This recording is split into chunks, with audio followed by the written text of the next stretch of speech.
The impact of mobile on research in general has been dramatic. We've had the advent of smartphones 10 years ago. The adoption rate was fast and furious around the world. What that did for us was give us this connection directly into the world of respondents, into the consumer world. They've got these devices in their hands that allow us to videotape, to have them narrate, to give us tours, give us video selfies, to take pictures, to answer open-ended questions, to answer closed-ended questions. So we have gone so far beyond where we were in the last 10 years when we used to send out flip cameras to try to get video. And then, all these great things from Samsung and Apple came out that put all this expensive technology we could have never afforded to give everybody to drive this whole mobile connectivity, this self-ethnography, into the hands of these consumers. They've invested in it, they bought it, they have it in their pockets everywhere they go. So think about how the world has changed there. It's really now up to us to figure out how to further leverage that and do it in a way that's smart. Let's start with the 3 best practices around using mobile in qualitative research. And the first of those is video. Video is a natural. People have the video capabilities, people are taking videos, people totally understand how to use that technology. And there are better ways to transmit that video from the smartphone to platforms these days that make it super efficient and give us upload success rates north of 99.8%, which is dramatically better than it was a few years ago. Or that store trip down the aisle while they're shopping for cereal. What do they see? What do they like? What's catching their eye? What are they thinking? And they're narrating this as they go.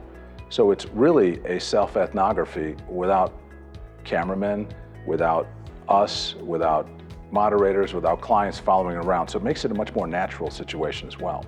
Another thing, best practice related with video and mobile is how much time you're asking them to actually record. Key thing. You don't want 5 or 10 minute videos, although I've seen some pretty funny ones at 15 and 20 minutes, but you really want to limit it to like a minute or 2, and you can ask for several different videos, on their store trip or their snacking diary or whatever it happens to be, but you want to keep it to a minute or 2. And again, that also, video can generate a lot of unstructured data. So again, you want to keep your clips short, to the point, in the moment, and then move on. And then finally, relative to best practices and video, you want to think about what you're asking them to do. And when they go to the store, you want to make sure you give them a preview activity about exactly what it is you're asking them to do. So before they even leave the house, you want to make sure they know, I'm going to the cereal aisle, I'm going to do this, I'm taking pictures, I'm taking video. So again, you give them a little bit of a roadmap as to what it is they're going to do, and people execute against whatever the plan is. So again, be very clear as to what you're asking, give them very clear direction, instruction, and make sure they stick to the points that you're looking to understand. Now I want to talk a little bit about images or taking pictures. You have the ability, again, with the smartphone to get unlimited amounts of pictures. Pictures, images are critical to helping you tell a story. Video is great in your report. Pictures can really speak 1,000 words. What you want to do with pictures is you want to make sure they understand exactly what it is you're trying to understand. Do you want pictures of them? Do you want pictures of products? Do you want pictures of moments? And then, a key thing to that as well is after you do have a picture taken on a mobile device, again, open ends are not fantastic on mobile because you're not going to get the depth you want, but you might want to capture some in-the-moment thoughts that at least give you a sense of what that picture is all about, what they were feeling at that point in time, and how it relates to whatever the study is that you're conducting. And then finally with mobile, open ends come into play. You can ask them, but again, realize that when you ask open ends on a mobile device, you're generally going to get a lighter answer than you would if they're sitting at their desktop, laptop, or tablet. It's just human nature. They're given smaller text fields to work with. They're often typing with their thumbs. So you're going to get less. So we definitely see a noticeable difference in depth there.